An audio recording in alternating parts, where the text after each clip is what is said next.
अस्सलाम वालेकुम। मैं उम्मीद करता हूँ आप सब स्टूडेंट खैरियत से होंगे। और अगर आप हमारे चैनल पर नए हैं तो हमारे वीडियोस को लाइक भी कर दें और हमारे चैनल को सब्सक्राइब भी कर दें, ताकि हमारी आने वाली जितनी भी एजुकेशनल वीडियो हैं टाइमली टू टाइमली आपके पास पहुँचती रहें। आज हमारे पास है 10th क्लास के थर्ड चैप्टर का 12.9 और 12.10। हमारे पास दो न्यूमेरिकल हैं, 9 और 10वां न्यूमेरिकल है। तो हम चलते हैं अपने लेक्चर की तरफ। तो हमारे पास स्टेटमेंट है, एन ऑब्जेक्ट 10 सेंटीमीटर हाई। हमारे पास एक जिस्म है जो 10 सेंटीमीटर ऊंचा है, placed at the distance of 20 centimetre, और उसका जो फासला है वो 20 सेंटीमीटर है फ्रॉम द कनकेव लेंस। अब लेंस हमारे पास इस्तेमाल हो रहा है कनकेव, कौन सा? Concave lens. और फोकल लेंथ 15 सेंटीमीटर। देखिए बेटा कि जैसे हम कनकेव मिरर होता था तो उसकी फोकल लेंथ पॉजिटिव होती थी, यहाँ पे हमारे पास कनकेव लेंस है इसलिए उसकी हमारे पास फोकल लेंथ क्या होगी? Negative. Calculate the position and size of image, also state the nature of image. हमने ये भी बताना है कि हमारे पास जो बनने वाली इमेज होगी उसका बेटा हमारे पास साइज क्या होगी और उसकी जो हमारे पास पोजीशन है वो भी क्या होगी, और ये भी बताना है उसके नेचर क्या होगा। ठीक है बेटा, हम अपने न्यूमेरिकल को आगे की तरफ लेकर चलते हैं। Question number 12.9।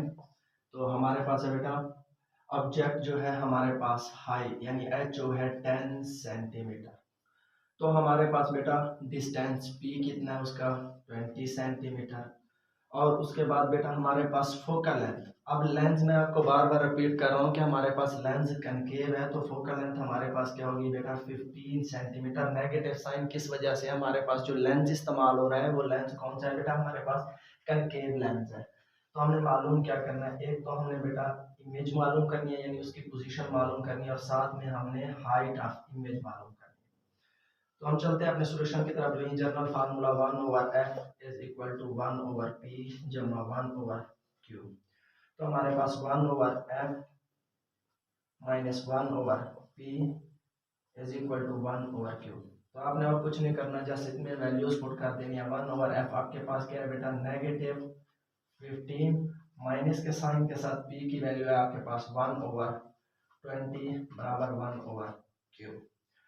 तो नीचे हमारे पास क्या आ जाएगा बेटा? दोनों को नीचे मल्टीप्लाइड करना है हमारे पास, यानी ये इस साइड पे -20 -15 बटे में हमारे पास आ गया 15 मल्टीप्लाइड 21 ओवर क्यू।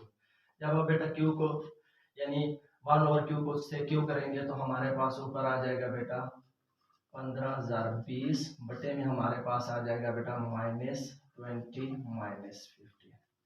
तो मल्टीप्लाइड करेंगे यहाँ पर q इज इक्वल टू 300 हमारे पास आ जाएगा। तो बटे में हमारे पास बेटा कितना आ जाएगा? 35, लेकिन किस साइन के साथ? नेगेटिव साइन के साथ। जब बेटा आप इसे डिवाइड करेंगे तो हमारे पास आ गया -8.57 सेंटीमीटर। यह तो हमारे पास इमेज की बेटा वैल्यू आ गई, यानी हम जो हमने पोजीशन मालूम किया वो आ गया। तो दोबारा से हमारे पास height of image, height of object equal to distance of image, distance of object। ठीक है बेटा, तो आपने एच आई मालूम करना है, हाइट ऑफ इमेज क्यू बटे पी मल्टीप्लाइड एच ओ। तो एच ओ की आपकी वैल्यू, एच ओ की वैल्यू आपके पास ऑलरेडी है पड़ी, और क्यू की वैल्यू आपने फाइंड कर ली है, साथ में पी की वैल्यू भी आपके पास ऑलरेडी है। तो जस्ट वैल्यूज पुट कर दें। H I is equal to Q की वैल्यू है बेटा 8.57 मल्टीप्लाइड एच ओ की वैल्यू आपके पास बेटा है कितनी? 10, और पी की वैल्यू आपके पास 20। एक सिफर के साथ एक गई, तो जब 2 डिवाइड करेगा बेटा 8 को 4.28 हमारे पास हाइट ऑफ इमेज आ जाएगी। ठीक है बेटा, ये हमारे पास हाइट ऑफ इमेज। अब तीसरी कंडीशन उसने लगाई है कि हमने ये भी बताना है कि हमारे पास इमेज की नेचर क्या होगी। अब देखिए यहाँ पर नेगेटिव साइन ये जाहिर कर रहा है कि हमारे पास जो बनने वाली इमेज है वो क्या है बेटा? हमारे पास बनने वाली the image is a visual, क्योंकि बेटा हमारे पास जो बनने वाली इमेज है वो हकीकी नहीं है। अगर हमारे पास अगर रियल होती तो पॉजिटिव साइन आता है, विजुअल है इसलिए नेगेटिव साइन आ रहा है। और उसके बाद क्या होगी? इरेक्ट यानी सीधी, एंड डेमी शेड, और बहुत बड़ी। ठीक है बेटा, हमारे पास बनने वाली जो इमेज होगी वो क्या होगी? एक तो वर्चुअल, इरेक्ट सीधी होगी, और साथ में हमारे पास डेमी शेड होगी, यानी हमारे पास बनने वाली इमेज बहुत बड़ी होगी।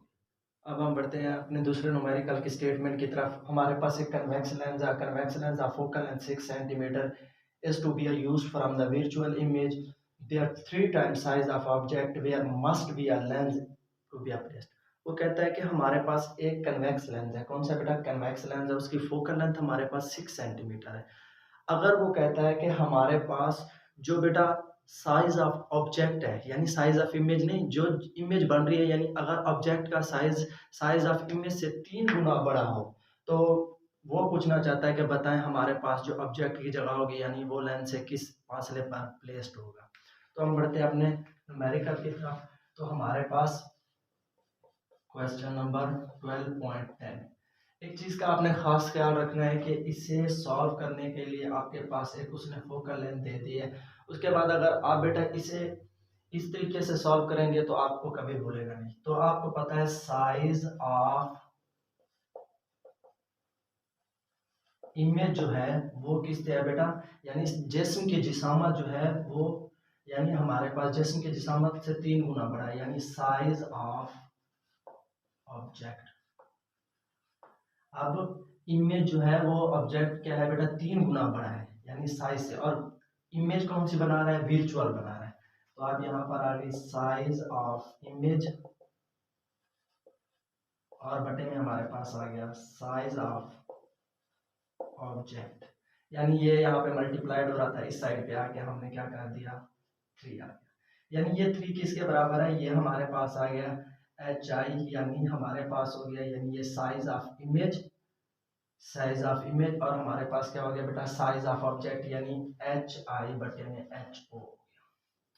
तो अब हम चलते हैं अपने फार्मूले की तरफ। तो हम यही फार्मूला दोबारा से रिपीट करेंगे, एच आई बटे H O is equal to, हमारे पास हो गया बेटा यहाँ पर Q ओवर P। ठीक है बेटा, तो हमारे पास एच आई और एच ओ किसके बराबर है? 3 के बराबर। तो आप यहाँ पर लिख देंगे Q ओवर P। ठीक है बेटा, तो यहाँ पर P इस साइड पे आ गया, ये आ गया आपके पास 3P, तो इज इक्वल टू Q। लेकिन यहाँ पे एक चीज और का भी ख्याल करना है, क्योंकि स्टेटमेंट में उसने कहा है कि हमारे पास जो इमेज है वो बेटा कौन सी है? वर्चुअल है। अगर वर्चुअल है तो इसका मतलब है हमारे पास यहाँ पर जो बनने वाली इमेज होगी वो नेगेटिव साइन के साथ आएगी। तो Q is equal to -3P। ये आपके पास Q की वैल्यू आ गई, फोकल लेंथ ऑलरेडी आपके पास है पड़ी, तो आपने यहाँ पर लगाना है 1 ओवर F, वही फार्मूला 1 ओवर P जमा 1 ओवर Q। तो 1 ओवर F वैसे का वैसा, आपके पास 1 ओवर P भी वैसे का वैसा। तो आपके पास Q की वैल्यू क्या है? -1 ओवर 3P। तो बेस दोनों की P है, तो आप 3P बेस ले लेंगे, P के साथ P काट लिया, तो यहाँ पर 3 -1, यहाँ पर 1 ओवर F। तो आपके पास 3 में से 1 गया तो बेटा 2, यहाँ पे 3P। ठीक है बेटा, तो जब आप फोकल लेंथ को मार्क्स का यानी बटे में है, तो जब आप इसे बटे से निकालते हैं तो यहाँ पर आ गया 3P बटे में आपके पास आ गया 2। ठीक है बेटा, तो आपने क्या मालूम करनी है? आपने फोकल लेंथ मालूम, यानी आपने P मालूम करनी है, जो आपके पास मालूम नहीं है। फोकल लेंथ तो ऑलरेडी आपके पास है पड़ी, तो आप यहाँ पर कर देंगे, ये डिवाइड हो रहा है इस साइड पे आके multiply, 2F is equal to 3P। तो यहाँ पर 2F बटे में आ गया आपके पास 3, यहाँ पर P। तो फोकल लेंथ की वैल्यू क्या है? 2 मल्टीप्लाइड, आपके पास फोकल लेंथ है बेटा 6, तो यहाँ पर आपके पास आ गया 3, 3 1 जा 3, 3 2 जा 6, 2 2 जा आपके पास हो गया 4, तो यहाँ पर आ गया 4 सेंटीमीटर। जो हमारे पास ऑब्जेक्ट प्लेस होगा वो कहाँ पे होगा बेटा? 4 सेंटीमीटर पर। लेंस से कितने फासले पर? 4 सेंटीमीटर के फासले पर हमारे पास ऑब्जेक्ट प्लेस होगा।